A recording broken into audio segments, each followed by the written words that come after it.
अस्सलाम वालेकुम व्यूवर्स, कैसे हैं आप? उम्मीद है कि आप खैरियत से होंगे। आज के इस लेक्चर में हम चार बहुत ही इंपॉर्टेंट इंग्लिश स्ट्रक्चर जो कि पॉसिबिलिटीज़ को एक्सप्रेस करते हैं वो आज डिस्कस कर लेंगे, क्योंकि ये स्ट्रक्चर्स हम बहुत ज़्यादा इस्तेमाल करते हैं। और आज हम ये सीखेंगे कि पॉसिबिलिटीज़ के लिए मुख्तलिफ़ तरीक़ों से हम किस तरह से एक्सप्रेस कर सकते हैं। एक ही बात को हम डिफरेंट चार स्ट्रक्चर्स के ज़रिए हम कैसे एक्सप्रेस कर सकते हैं, वो आज की इस क्लास के अंदर हम डिस्कस कर लेंगे। तो आइए शुरू कर लेते हैं। इसमें से कौन कौन से स्ट्रक्चर्स हैं जो हम डिस्कस करने वाले हैं। पहला है, देखें, there is a chance that, इम्कान है कि। देखें, इस ये भी पॉसिबिलिटीज़ के लिए इस्तेमाल होता है। दूसरा, इट्स लाइकली दैट, गालिबन ऐसा होगा कि, ये भी इम्कान के लिए ज़ाहिर होता है। इट्स पॉसिबल दैट, ये भी मुमकिन है कहने के लिए इस्तेमाल होता है। और इट कुड बी दैट, ये हो सकता है कि। अब देखें ना, ये चार के चार स्ट्रक्चर में हम किस चीज़ की बात कर रहे हैं? पॉसिबिलिटीज़ की बात कर रहे हैं। तो एक पॉसिबिलिटी को हम जाहिर करने के लिए इनमें से हम कोई भी एक इस्तेमाल कर सकते हैं। तो इनको मुख्तलिफ एग्जाम्पल्स के ज़रिए वन बाय वन समझने की कोशिश करते हैं। सबसे पहले देखें, there is a chance that, इम्कान है कि कहने के लिए इसका फार्मूला जो बनता है, there is a chance that के बाद क्लॉज का इस्तेमाल होगा। जैसे कि इम्कान है कि आज रात बारिश हो।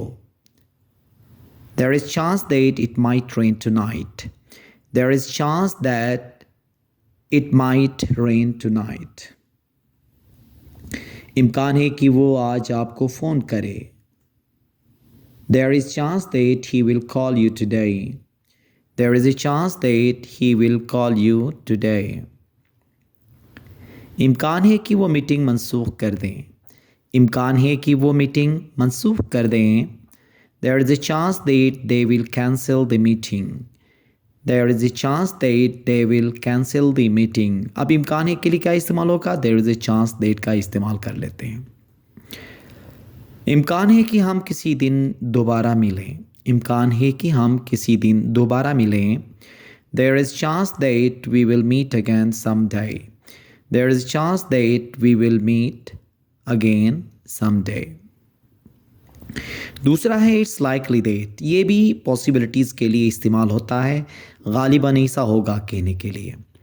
इसका फार्मूला होगा, इट्स लाइकली दैट के बाद क्लॉज का इस्तेमाल कर लेंगे। जैसे कि गालिबन उसे नौकरी मिल जाएगी। It's likely that he will get the job. It's likely that he will get the job. देखें ना, इसमें भी किस चीज़ की बात कर रहे हैं? हम पॉसिबिलिटी की बात कर रहे हैं। गालिबन वो मुकाबला जीते जाएगा। गालिबन वो मुकाबला जीत जाएगा। It's likely that he will win the competition. It is likely that he will win the competition. गालिबन वो ख़बर पहले ही सुन चुके हैं। गालिबन वो ख़बर पहले ही सुन चुके हैं। It's likely that they have already heard the news. It's likely that they have already heard the news. गालिबन हम मंसूबा वक्त पर मुकम्मल कर लेंगे। गालिबन हम मंसूबा वक्त पर मुकम्मल कर लेंगे। It's likely that we will finish the project on time. It's likely that we will finish the project on time. अब देखें ना, पॉसिबिलिटीज़ का जाहिर करने के लिए ये दूसरा स्ट्रक्चर है। गालिबन ऐसा होगा कहने के लिए क्या इस्तेमाल किया? इट्स लाइकली दैट का इस्तेमाल किया। अब तीसरा एक वे है, देखें, एक स्ट्रक्चर है, इसमें भी हम पॉसिबिलिटीज़ की बात करेंगे। इट्स पॉसिबल दैट, मुमकिन है कहने के लिए। इसका जो फार्मूला बनेगा, इट्स पॉसिबल दैट के बाद क्लॉज का इस्तेमाल कर लेते हैं। मुमकिन है कि वो आपका पैगाम भूल गई हो। मुमकिन है कि वो आपका पैगाम भूल गई हो। It's possible that she forgot your message. It's possible that she forgot your message. मुमकिन है कि वो देर से आए।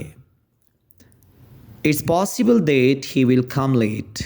It's possible that he will come late. मुमकिन है कि वो पहले ही फैसला कर चुके हों। मुमकिन है कि वो पहले ही फैसला कर चुके हों। It's possible that they have already made a decision. It's possible that they have already made a decision. मुमकिन है कि इम्तिहान मुलतवी कर दिया जाए।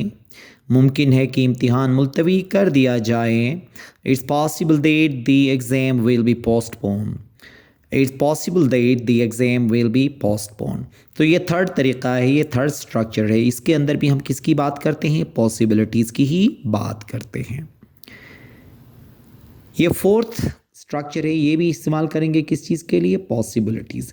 ये सारे किस चीज़ के लिए इस्तेमाल हो रहे हैं? पॉसिबिलिटीज़ के लिए ही इस्तेमाल हो रहे हैं। अब ये जो स्ट्रक्चर है, इट कुड बी दैट, ये हो सकता है कहने के लिए इस्तेमाल होगा।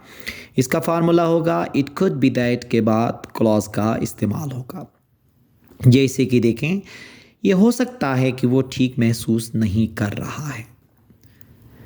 It could be that he is not feeling well. It could be that he is not feeling well. ये हो सकता है कि हम गलत सिमत में जा रहे हों। ये हो सकता है कि हम गलत सिमत में जा रहे हों। It could be that we are going in the wrong direction. It could be that we are going in the wrong direction. ये हो सकता है कि मौसम जल्द ही बदल जाए। ये हो सकता है कि मौसम जल्द ही बदल जाए। It could be that the weather will change soon. It could be that the weather will change soon. ये हो सकता है कि वो तुम्हारी सालगिरह भूल गया हो। ये हो सकता है कि वो तुम्हारी सालगिरह भूल गया हो। It could be that he has forgot your birthday. It could be that he has forgot your birthday. तो ये तीनों जो चार स्ट्रक्चर्स हमने आज पढ़ लिए, ये जो एक्सप्रेशंस हैं, ये हमेशा किस चीज़ को ज़ाहिर करेंगे? ये इम्कानात को, पॉसिबिलिटीज़ को हम जहाँ कहीं पे भी देखेंगे, हम इन चारों स्ट्रक्चर्स के ज़रिए हम उसको इंग्लिश में ट्रांसलेट कर सकते हैं। तो ये हम अपनी रोज़मर्रा ज़िंदगी में बहुत ज़्यादा ऐसी बातें हम कर रहे होते हैं, जब हम अंग्रेज़ी बोल रहे होते हैं तो इन स्ट्रक्चर्स के ज़रिए आसानी से हम इसको इंग्लिश में तर्जुमा कर सकते हैं और अपनी इंग्लिश को बहुत ज़्यादा फ्लुएंट बना सकते हैं। तो स्ट्रक्चर्स का बहुत बड़ा किरदार है इंग्लिश लैंग्वेज के अंदर। वोकैबलरी हमारे पास हो, ग्रामर पे हमारा होल्ड हो, और साथ में अगर हमें स्ट्रक्चर्स, जो फिक्स स्ट्रक्चर्स होते हैं, अगर वो ज़्यादा हमें याद हों तो हम अंग्रेज़ी बहुत ज़्यादा ही आसानी से और फ्लुएंसी से हम बोल सकते हैं। उम्मीद है कि आज का ये लेक्चर आपको पसंद आया होगा। Thank you very much.